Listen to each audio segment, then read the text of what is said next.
Olá, trilheiros, mais outro vídeo aí, dessa vez com essa questão do pacote de estímulos, o que é que está fazendo hoje a Bovespa subir, o que é que fez ontem a subida e a caída, como é que esse mercado louco funciona e como nós, no mundo real, nós acabamos sendo impactados por isso também. Então, se você gosta do nosso conteúdo, deixa um comentário aqui embaixo do canal, desse vídeo, compartilha e dá um like, isso é importante aí para a gente continuar com o nosso trabalho.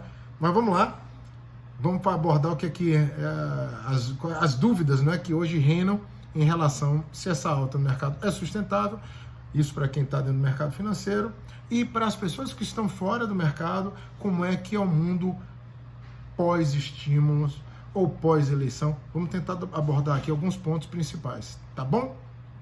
Lembrando que muito do que eu coloco aqui, alguns gráficos ou coisas desse tipo, eu coloco sempre adicional no meu canal do Instagram, que é o @Ricardo_Câncio_Santos. Vou estar deixando esse informativo lá. Vamos ao que interessa. Bom, o que a gente percebe, né? A economia não está decolando de modo sustentável nos grandes centros do capitalismo, notadamente os Estados Unidos, que é o tópico desse vídeo aqui, tá bom? O nível de desemprego permanece alto, mesmo após de diversas injeções de cash, dinheiro na economia, pacote de estímulos. A gente hoje está abrindo um núcleo do nosso Trilha Certa, hoje lá na área de Nova York, e as pessoas que estão lá se correspondendo com a gente dizem realmente que o desemprego tem sido um problema sério. O que está salvando são os auxílios. Pois bem, o que a gente vê na prática, né? Selecionei uma notícia bem interessante aqui que reflete o que está acontecendo com um setor muito importante que emprega muita gente nos Estados Unidos, a Lord & Taylor, que é uma empresa centenária que vende roupas, enfim. O que tem acontecido com essa empresa, né? Essa empresa tem que vender o seu prédio na Quinta Avenue, Fifth Avenue, certo? Um prédio centenário.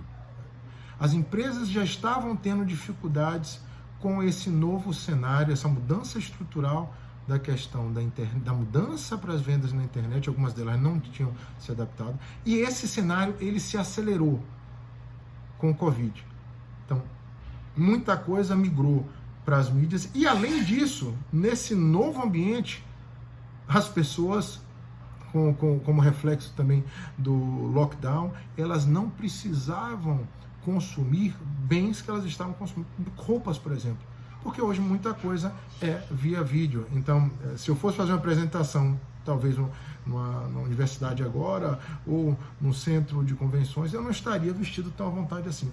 Então, muita gente hoje está trabalhando no home office, e isso também diminui a questão da demanda. Então, o que a gente viu aqui? Uma mudança estrutural lenta, ela se acelerou. As empresas tiveram dificuldades agora, estão tendo cada vez mais dificuldades, além das que estavam passando. Isso eu só estou falando aqui do que eu selecionei para vocês de lojas de departamento, né, de roupa. Então, o mundo mudando para a internet, o que é esperado, né? Espera-se que desde de julho, né, mais de 40 empresas, não é esperado, já foi verificado, mais de 40 empresas pediram concordado nos Estados Unidos, só nesse setor. E isso deve estar ampliando esse pedido de concordado no início do ano que vem, né? Essa crise ela ainda está fluindo, e com isso surge a necessidade do quê? De um pacote de estímulos, que é exatamente o que a gente chega, que é o tópico que a gente chega hoje, que mexeu o mercado ontem e está mexendo hoje, notadamente. E a gente tem que acompanhar para ver o que vai estar acontecendo. Ricardo, o que está acontecendo? O que é que eu tenho que visualizar para realmente saber se o mercado vai disparar no curto prazo ou não vai disparar?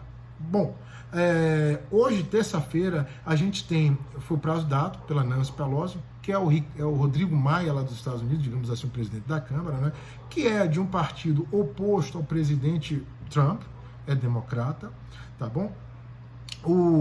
Ela vem negociando, o representante do Trump é o secretário de Tesouro, eu estou lembrando aqui, porque às vezes eu esqueço o nome, né? Steven Mnuchin, espero ter falado certo aí.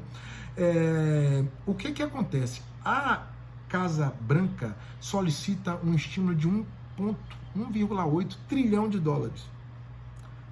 Certo? Essa é a proposta da Casa Branca. Os democratas, na figura aí de Nancy Pelosi, dizem o seguinte: isso é insuficiente para o momento atual. A gente quer 2,2 trilhões. E no pano de fundo de tudo isso aí, né? as eleições.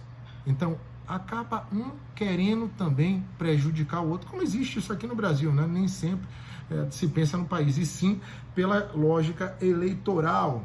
O que é que o Mitch McConnell, que é o líder da maioria no Senado americano, existem duas casas, lembrando que Nancy Pelosi é democrata e é presidente da casa, da Câmara, né? Digamos assim, tem a Câmara e o Senado.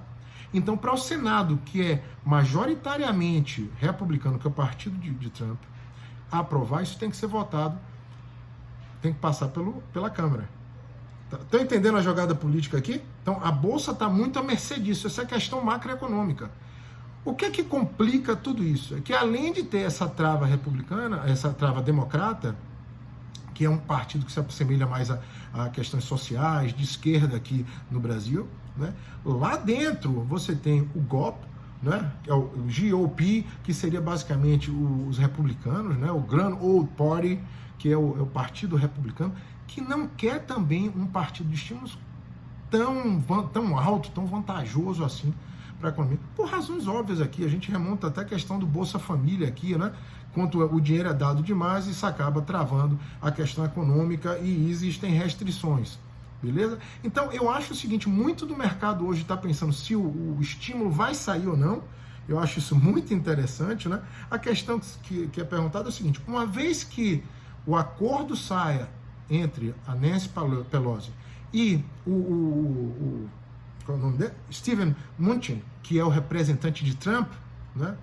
Que o Pelosi defende interesse mais voltado à questão social, pequenas famílias, né, apoio, enquanto o representante de Trump, ele fortalece mais ou defende mais ideias associadas a empresas. Então, aí já tem uma dificuldade de arranjo. Esse arranjo saindo, você tem que passar isso até antes do dia 3 de novembro no Senado, que tem uma resistência, apesar do Mitch McConnell ter falado que coloca o projeto para ser votado antes das eleições, até para ajudar a eleição do Trump, né, antes do dia 3 de novembro, não se garante ainda que esse pacote vai ser aprovado. Então, eu não acredito, tá certo? Isso a gente entra mais numa questão mais de opinião, tá certo? O que está aparecendo aqui é que está existindo muito um jogo de empurra-empurra, típico da questão política, tá certo?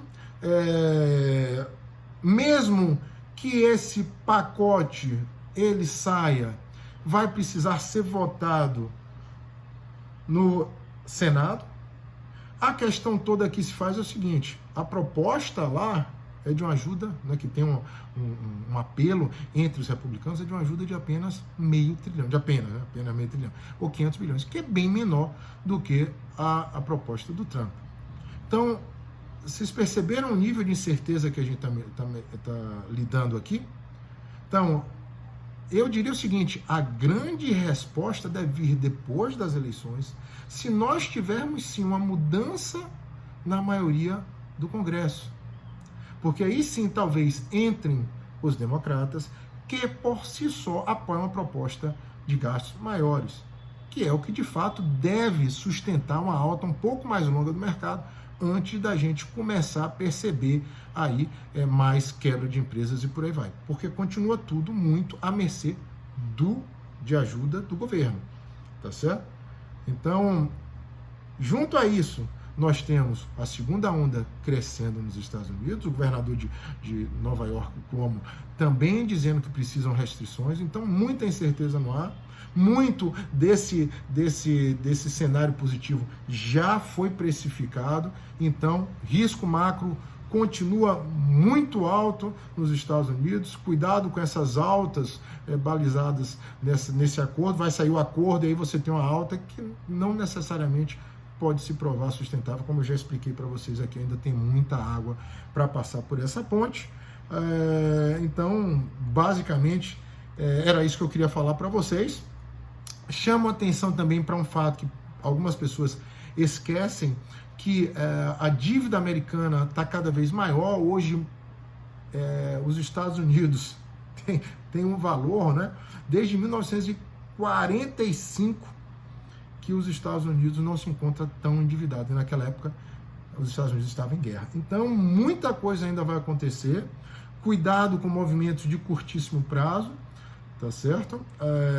Os Estados Unidos hoje está com um déficit fiscal muito grande, tá certo? Ele estava em 16 trilhões de dólares, atualmente ele vai passar dos 20 trilhões de dólares, então, olho vivo, isso é a primeira vez em 75 anos que acontece. Então, é isso, fiquem espertos em relação à eleição, se os democratas tomam controle do Senado, que eu acho que o X da questão está exatamente aí, para que esse pacote saia, né? A vertente, os democratas, ele tem um perfil mais gastador, e aí sim a gente vai ver um mercado com uma alta mais sustentável no curto prazo, pelo menos. É isso que a gente tem para hoje. Se gostou do vídeo, dá um like, compartilha e vamos que vamos.